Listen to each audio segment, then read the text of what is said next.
오늘 우리가 함께 읽을 말씀 사무엘상 1장, 로마서 1장, 예레미야 40장, 시편 13편, 14편 말씀입니다.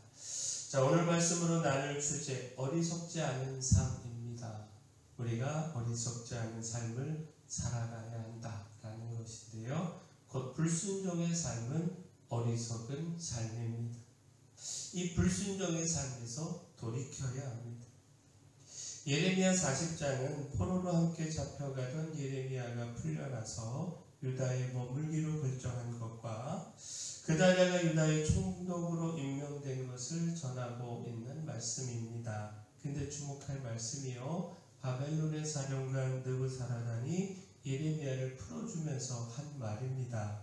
예레미야 40장 3절에 여호와께서 그가 말씀하신 대로 행하셨으니 이는 너희가 여호와께 범죄하고 그의 목소리에 순종하지 아니하였으므로 이제 이루어졌도다. 이 일이 너희에게 임한 것이니라. 유다 백성들이 하나님 말씀에 불순종함으로 이런 비극적 결과를 맞이했음을 말하고 있는데, 자, 이방인을 통해서 이와 같은 말을 듣는 것이 참으로 부끄럽고 가슴 아픈 일일 수밖에 없습니다. 곧 하나님은 순종할 것을 끊임없이 말씀하셨습니다. 그러면 살게 된다는 겁니다. 그러나 백성들은 끝까지 어리석게 불순종했고 결국 예루살렘이 멸망당하고 그런 자신들은 비참한 결과를 맞이하게 됐습니다. 이처럼 불순종은 비참한 심판을 맞이하게 합니다. 따라서 하나님의 말씀에 불순종하고 있다면 그 어리석은 불순종에서 속히 돌이켜야 합니다. 속히 순종으로 바꾸어 심판이 아닌 하나님의 은혜를 누려야 합니다. 또한 우상 숭배의 삶도 어리석은 삶입니다. 헛된 우상을 믿고 섬긴 결과는 심판일 뿐입니다. 그 로마서 1장은요, 이방인의 불경건함에 대하여 전하고 있는데 하나님의 뜻과 진리를 알기를 거절하고 헛된 우상을 택하여 섬기는 그들의 어리석음에 대하여 전하고 있습니다. 로마서 1장 22절 23절 말씀 보면 스스로 지혜 있다 하나 어리석게 되어 썩어지지 아니하는 하나님의 영광을 썩어질 사람과 새와 짐승과 기어다니는 동물 모양의 우상으로 바꾸었느니라. 영원하신 하나님이 아닌 썩어질 헛된 우상을 섬기는 어리석음에 대하여 말씀하고 있습니다. 곧 이방인들은 스스로 지혜 있다라고 말하나 헛된 우상의 소망을 두는 어리석은 삶을 살아가고 있다라는 겁니다. 살아계셔서 참된 생명과 은혜를 주시는 분은 오직 하나님 한 분이시고 그 하나님께서 피조물 가운데 당신을 분명히 알리셨습니다.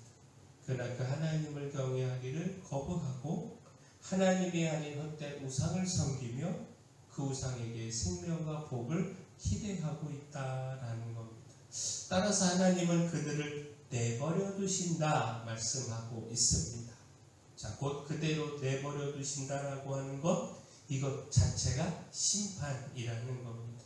내버려도 불의를 행하고 죄악을 행하고 썩어질 헛된 우상을 숭배하다가 멸망하게 하신다라는 겁니다. 자, 어리석게 썩어질 세상의 소망을 두고요, 세상의 물질과 여관을 우상처럼 우리가 섬기며 따라가고 있지 않는지 오늘 이 말씀을 통하여 우리 자신을 돌아보기를 소원합니다. 그 헛된 우상에서 돌이켜서 참된 생명과 소망이 되시는 하나님, 그 하나님을 우리가 힘써 따라가기를 소원합니다. 자, 또한 하나님을 부정하는 삶도 어리석은 삶입니다. 그 시편 14편은 하나님이 없다고 말하며 서슴없이 불의를 행하는 악인들의 어리석음을 전하고 있습니다. 그들의 심판을 전하고 있습니다. 시편 14편 1절에 어리석은 자는 그의 마음에 이르기를 하나님이 없다 하는도다.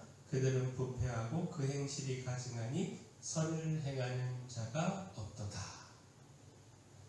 자, 하나님은 살아계십니다. 살아계신 하나님은 이 세상을 감찰하십니다.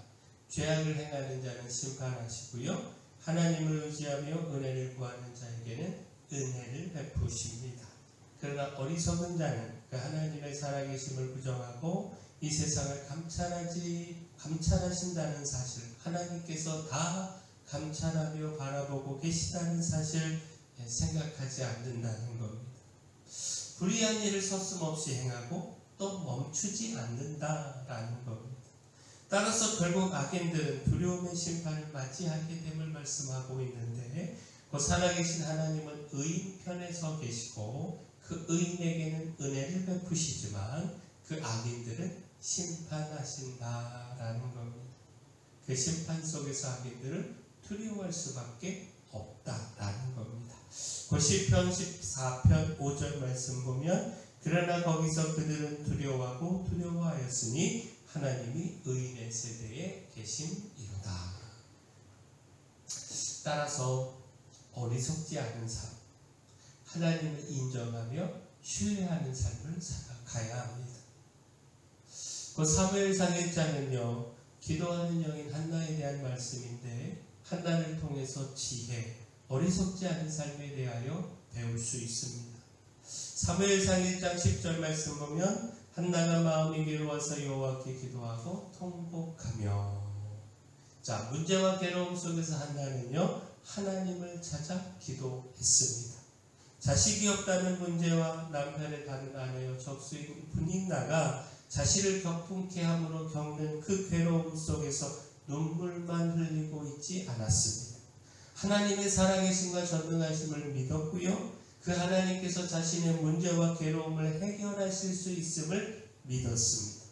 따라서 헛된 곳에서 눈물만 흘리지 않고 하나님을 찾아가 기도하며 눈물을 흘리는 지혜를 보였습니다. 또한 사무엘상 1장 18절 말씀 보면, 이르되 당신의 여종이 당신께 은혜 있기를 원하나이다 하고 가서 먹고 얼굴에 다시는 근심 빛이 없더라. 한나는 하나님의 응답을 확신했습니다. 제사장 엘리의 선포에 하나님께서 응답해 주신다는 사실을 믿음 가졌고, 또 그 믿음을 통해 다시는 근심하지 않는 지혜로운 모습을 보였습니다. 그 믿음이 없어 근심과 두려움 속에서 계속 살아가는 어리석은 모습을 보이지 않았습니다. 자, 또한 사무엘상 1장 27절 28절 말씀 보면, 이 아이를 위하여 내가 기도하였더니 내가 구하여 기도한 바를 여호와께서 내게 허락하신지라. 그러므로 나도 그를 여호와께 드리되 그의 평생을 여호와께 드리나이다 하고 그가 거기서 여호와께 경배하니라. 한나는요, 신실함으로 하나님과의 약속을 지켰습니다. 하나님의 은혜로 자녀 사무엘을 낳게 되자 하나님께 서원한 대로 그 아들 사무엘을 하나님께 드렸습니다. 결코 마음이 변하여 하나님과의 약속을 깨어뜨리는 어리석은 일을 행하지 않았고요, 신실함으로 하나님과의 그 약속을 지켜 하나님을 경외하는 지혜를 보였습니다. 결국 이 지혜로 하나님 앞에 드려진 사무엘은 하나님의 큰 일꾼이요 민족의 지도자로 세워질 수 있었습니다. 자, 결국 무엇입니까? 문제 앞에 절망하지 않고요, 하나님의 살아계심을 믿고 기도하는 것이 지혜입니다. 하나님을 경외하며 기도함으로 눈앞의 문제를 오히려 축복으로 만들어가는 삶이 어리석지 않은 삶, 지혜로운 삶입니다.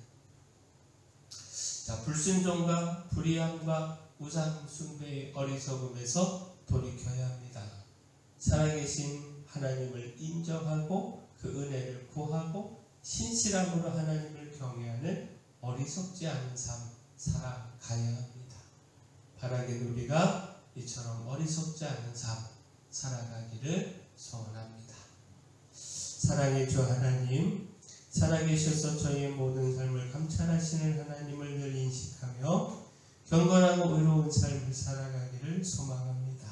하나님의 말씀에 순종하여 심판을 피하고 축복을 누리는 삶을 살게 하여 주시고, 문제 앞에서 불평하고 절망하지 않고 하나님 앞에 나아가 기도함으로 문제를 축복으로 바꿔가게 하여 주시옵소서. 교회 내 연약한 모든 분들 주님 강력한 손으로 안수하시고 치료하여 주시옵소서. 저희 교회 주신 사명, 이 마을의 빛이요 소금으로서의 사명 잘 감당할 수 있도록 힘과 은혜를 더하여 주시옵소서. 모든 것 주님께 맡기옵고 예수님 이름으로 기도합니다.